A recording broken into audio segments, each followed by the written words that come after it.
Vladimir Poutine a préparé une nouvelle vague de mobilisation dans toute la Russie pour une nouvelle offensive sur Kiev.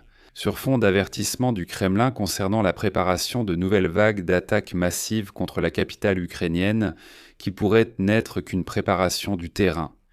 Le journal The Moscow Times rapporte que le Kremlin est à un pas d'une mobilisation massive pour une offensive depuis le nord, en particulier contre Kiev. Les Russes reçoivent actuellement en masse ce qu'on appelle un ordre de mobilisation. Ce document précise clairement le lieu et l'heure d'arrivée des personnes soumises au service militaire au moment de la déclaration de la mobilisation générale. Cet ordre est délivré dans les bureaux de recrutement militaire, où les Russes sont convoqués soi-disant pour mettre à jour leurs informations. En Russie, cela est déjà qualifié de préparation à la mobilisation générale. Parallèlement, le ministre des Affaires étrangères de la Fédération de Russie, Sergei Lavrov, a appelé le 25 mai le secrétaire d'État américain Mark Rubio et lui a déclaré que le président russe Vladimir Poutine avait ordonné à l'armée de bombarder régulièrement Kiev. Et maintenant, les experts affirment déjà que ces bombardements peuvent être considérés comme une tentative de créer une tête de pont, pour nous, ou une tentative de donner cette impression.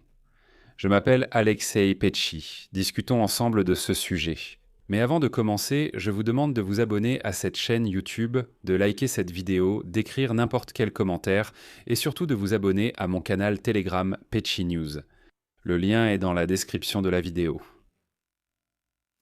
Alors, le journal Moscow Times écrit que ces derniers mois, les citoyens russes reçoivent de plus en plus souvent ce qu'on appelle des convocations à la mobilisation.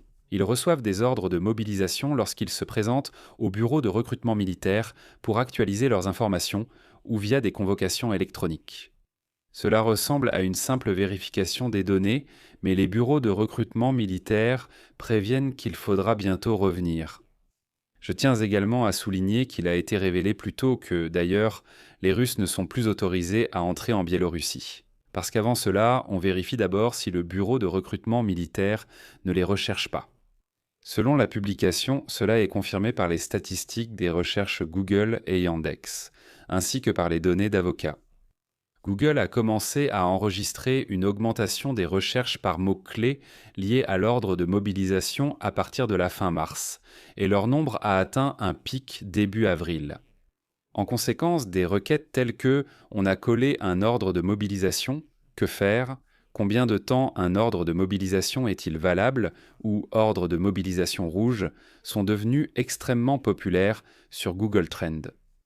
Dans le même temps, Yandex WordStat a constaté l'intérêt des Russes pour le même terme, ordre de mobilisation, dès l'automne dernier, puis a enregistré une augmentation presque quadruple de ces requêtes en hiver et au début du printemps. Eh bien, il faut expliquer ici.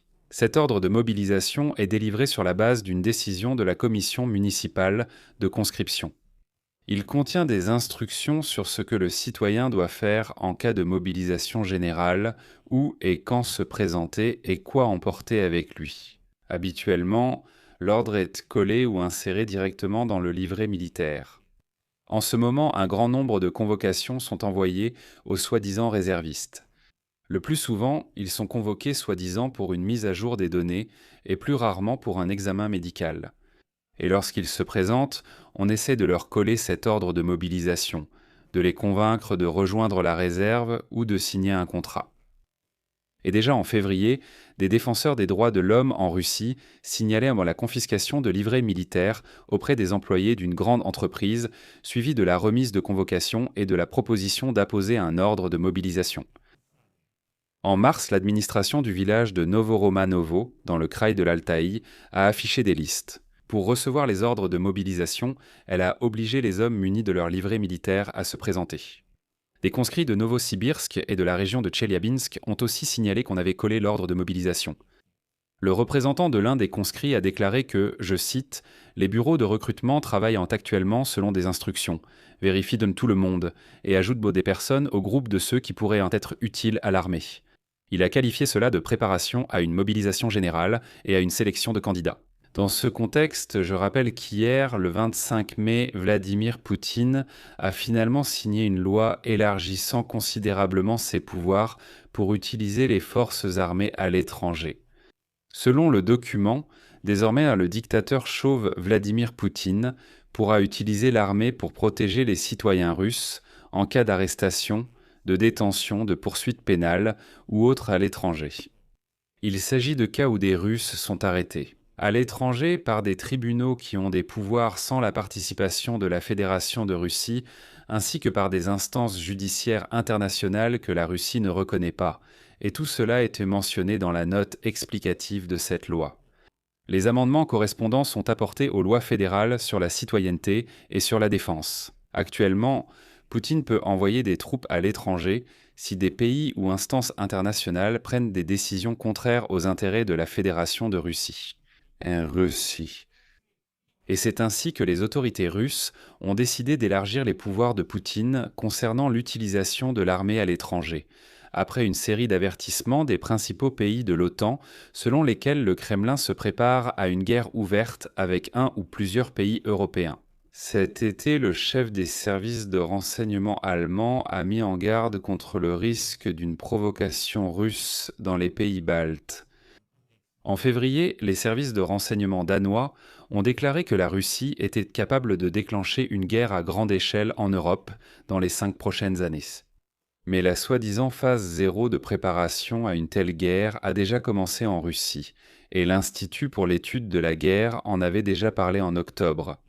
Selon les experts, cela se manifeste par la réorganisation des districts militaires à la frontière occidentale de la Russie et la création de bases militaires à la frontière avec la Finlande, ainsi que des sabotages, des perturbations des moyens de guerre électroniques, le brouillage GPS des incendies criminels et des provocations aériennes.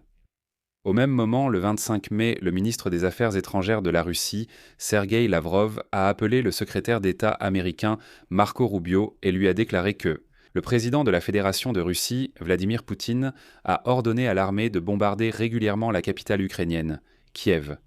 Lavrov a déclaré, je cite, « En réponse aux attaques terroristes de l'Ukraine contre la population civile et les infrastructures civiles sur le territoire russe, les forces armées de la Fédération de Russie commencent à mener des frappes systématiques et successives contre Kiev. Les cibles seront les installations utilisées par les forces armées ukrainiennes ainsi que les centres de prise de décision. C'est pourquoi Sergueï Lavrov a appelé Marco Rubio à évacuer d'urgence le personnel diplomatique et les autres citoyens américains de la capitale ukrainienne. D'ailleurs, aujourd'hui même, à l'ambassade américaine à Kiev, ils ont déclaré que Vladimir Poutine essaie une fois de plus d'effrayer tout le monde et de semer la panique. Mais en Occident, on comprend déjà très bien qui est ce Naboth, ce petit dictateur chauve Vladimir Poutine, donc il ne réussira pas à intimider. De plus, Lavrov a mentionné le sommet entre Vladimir Poutine et Donald Trump à Anchorage en août 2025.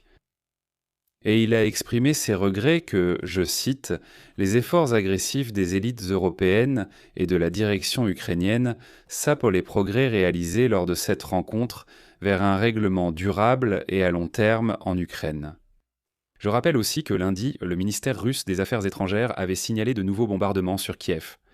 Cela s'est produit le lendemain d'une attaque massive contre la ville, impliquant des centaines de drones et des dizaines de missiles, y compris le missile Oreshnik. Dans le même temps, le ministère de la Défense de la Fédération de Russie a déjà présenté le bombardement massif de Kiev du 24 mai comme une prétendue réponse aux attaques terroristes de l'Ukraine contre des cibles civiles. Et comme une vengeance pour la frappe sur Starobelsk, que les Russes ont eux-mêmes inventée. L'état-major général des forces armées ukrainiennes nie avoir frappé une résidence étudiante dans la région de Louhansk.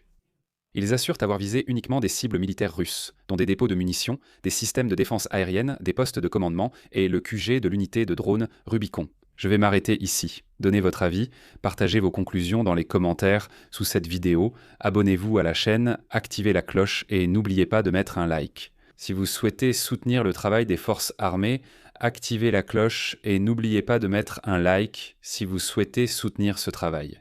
L'état-major des forces armées ukrainiennes nie avoir frappé une résidence étudiante, les informations sont dans la description de cette vidéo. Enfin, je préciserai que cela n'est apparu chez moi que dans la région de Louhansk.